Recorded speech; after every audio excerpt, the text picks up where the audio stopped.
دغه ځای ډېر زیات خوند کوي.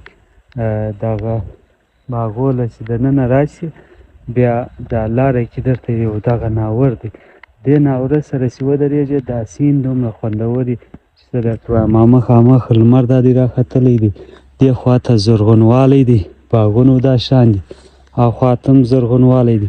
هغه مخامخ ویو څه دی هغه ډېر خوندور ښکاره کېږي، مخامخ غرونه ګرده ښکاره کېږي. دا غرونه چې دي د توبې اڅکزیو د توبې کاکړۍ دا خوا ټوله له دې ځای څخه ښکاره کېږي.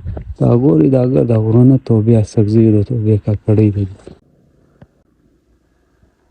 پروشه کال چې به زه کله رالم دې خوا ته درختې ولاړې ولې، اوس اکثره درختې کټ کړي دي، ډېرې د سیبو د وزن له وجې ماتې سوي هم دي، او کومې چې کټ کړي دي د هغو پر ځای اوس نور نالان لګولي دي.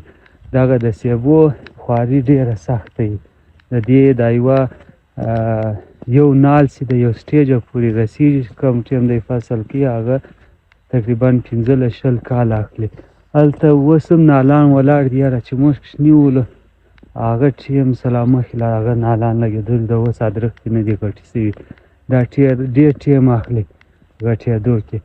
دا د سیبو باغونه چې دا ډېره خو زیاته خواري ده، دا ډېرې زیاتې اوبه هم غواړي، د هغه له وجې دا زموږ د وطن اوبه هم ورځ په ورځ ښکته روانې.